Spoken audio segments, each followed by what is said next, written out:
History has provided us with many key events, from wars to progressive movements of people fighting for their freedoms.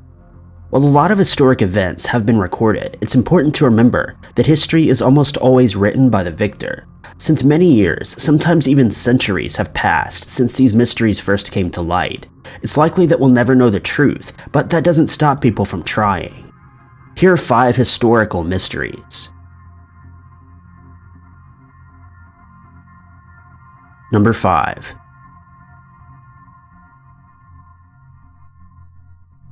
So I'd like to preface this by saying that these pronunciations are likely about to be awful, but hopefully you guys can at least follow along. Xin Zhu was known as Lady Dai, or Marquise of Dai, as the wife of Li Song, who was the chancellor of the Changsha Kingdom during the Western Han Dynasty. Born in 217 BC, Xin was known for her love of throwing extravagant parties, hiring musicians, and having the most amazing banquets filled with foods that only the elite in China had access to. Because of her lifestyle, Xin developed a lot of health issues very early on.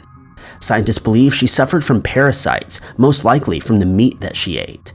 They also believed she had a range of conditions associated with her gluttonous lifestyle, all which led to her early death at just 50 years old. Upon her death, she was mourned greatly by her people and was buried with over 1,000 items that she would need in the afterlife. These included food, drinking cups, and silk cloths. It truly was a burial fit for a member of the dynasty's elite. In 1971, a group of construction workers working at a nearby hospital began digging out an air raid shelter on the banks of a hill named Mawagdu. As air raid shelters needed to be deep and have enough earth to withstand bombs, the workers tirelessly dug away as deep as they could into the side of the hill. That's when they discovered the final resting place of Xin Zhu, her husband, and her son. Over 1,500 people, including archaeologists, joined the efforts to excavate the area, and by 1972, they'd recovered everything inside. When they opened Xin's coffin, they found her wrapped in 20 layers of cloth, all tied up with silk ribbons. She wasn't just buried in one coffin, she'd been buried in 4 that each decreased in size. Scientists believe that this was done to create an airtight and watertight coffin. The mystery of Xin Zhu comes from her body. When scientists finally dug away through the 4 coffins and multiple layers of cloth, they found an extremely well-preserved Xin. All scientists know is that she was preserved in an acid liquid, but they're not sure on its exact composition. Xin's skin was still soft to the touch, which allows for muscle movements in her arms and legs. All of her organs were intact, and an autopsy even found type A blood in her veins. She still has her hair, skin on her face, and she even has her eyelashes. Scientists are baffled over what the mysterious liquid is, and how it can keep someone so well preserved over 2,100 years later. Number 4. Between 1884 and Christmas Eve of 1885, the streets of Austin, Texas were terrorized by a serial killer known as the Servant Girl Annihilator. In 1885, Austin had a population of just 14,500 people, while 20 years ago the city had 5,000 residents. One author wrote about the city, saying Austin had all the makings of an urban paradise, but instead it became an urban hell. The Servant Girl Annihilator would attack victims while they were asleep, drag them from their beds, and mutilate their bodies in ways that people had never seen. The Annihilator's victims were mostly young black women, although he did kill 2 white women and a black male. Molly Smith was the Annihilator's first victim. She was killed on December 30th, 1984, and wasn't discovered until the next morning. She'd been stabbed in her chest, abdomen, legs, and arms, and she had a large axe wound in her head. The citizens of Austin were left shaken and angry. Who could be responsible for such vicious mutilation? The Annihilator didn't stop there, and on May 7th, 1885, he struck again, this time killing Eliza Shelley. Like Smith, she also had an axe wound to her head, but this time her head had almost been cut in half. 6 of the Annihilator's victims were found with sharp objects shoved into their ears and had been severely mutilated. The last 2 attacks attributed to the Annihilator are the murders of 17-year-old Eula Phillips and Susan Hancock. It should be noted that these were 2 white victims that we mentioned earlier. Just like the other victims, Susan and Eula had been both mutilated and murdered in their own homes. Susan's head had been chopped in two just an hour before the killer took Eula's life on Christmas Eve, 1885. Just as mysterious as the vicious killings had begun, they stopped. The Black community of Austin, Texas were left outraged and scared, even taking to the streets to demand that something was done about the monster who was killing young women. Skip Hollandsworth, an author of Texas Monthly, wrote, "The Annihilator boldly crisscrossed his city, hunting down women regardless of race or class, striking quickly on moonlit nights and then vanishing just as quickly. Police did their best to try and catch the person responsible. However, the only tools they had were sniffer dogs and traditional policing tactics, and soon they were at a dead end. After arresting and interviewing over 400 young men in the Austin area, they were left with nothing." Many have pointed that the crimes are very similar to those of Jack the Ripper. So is it possible that he escaped Austin and took his killing spree to London to avoid detection? Due to the city's size at the time, many people were coming in and out of Austin, looking for work on many construction sites. While there are other suspects aside from the elusive Jack the Ripper, no solid evidence has ever been found connecting anyone to the case. As this was a time before fingerprinting, DNA, and even blood typing, it's likely we'll never know the truth. Number 3. In the hot summer of 1518, the residents of Strasbourg, which at the time belonged to the Holy Roman Empire, or what is now France, had a strange plague that swept over the city. This wasn't a plague like that of the Black Death, which saw people dropping dead covered in pustules. This was a plague that still puzzles scientists and historians to this day. It all started when a woman began dancing in the street. This wasn't a normal dance though, she kept this up for almost a week. A week had passed and others began to join in until over 400 people were dancing day and night.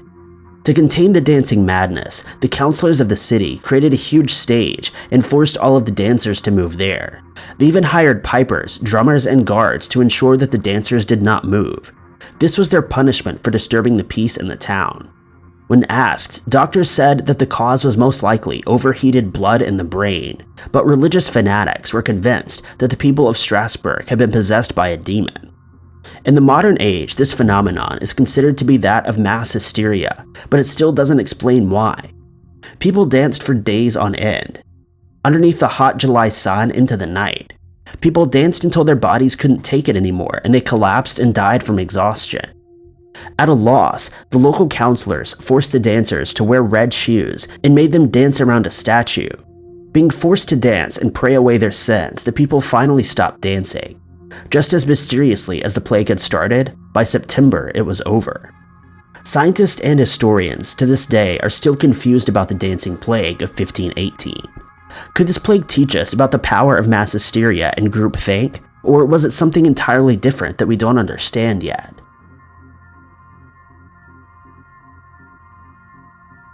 Number 2.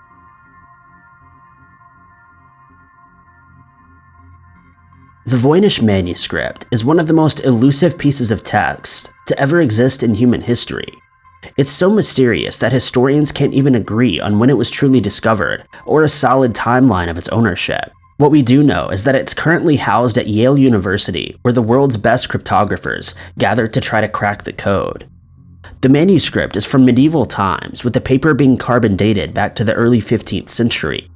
Some have pointed out that it could have been written during the Italian Renaissance. While many historical books exist, the thing that makes this one so special is the fact that it was written in a completely unknown language, accompanied by strange illustrations. Some pages are missing from the book. However, 240 remain that historians and cryptographers have pored over. The book contains drawings of different plants, none of which have ever been identified. Analysis carried out by academics showed that the book has over 170,000 characters. Most of the language is nothing we've ever seen before, although some words do appear to be similar to Latin or early German. Many believe that due to the drawings, the book was an early pharmacopoeia created by someone in entirely their own language to keep the secrets safe. Many of the illustrations bear resemblance to alchemy and even astrology. Looking back to the early 15th century, astrology was used in many medical practices, such as the gathering of herbs and bloodletting. American and British Cryptographers from World War I and World War II have tried to crack the manuscript but failed. Even the academic elite at Yale are left scratching their heads over the mystery that's held by the Thevoynich Manuscript. Over the years, many have claimed to have cracked the manuscript, but it later turns out to be false. Since there's no key or standard way of analysis, the manuscript is something that is entirely open for interpretation. It seems like the mystery of the Thevoynich Manuscript and its bizarre language and drawings were buried with the author, whoever they were. Number 1.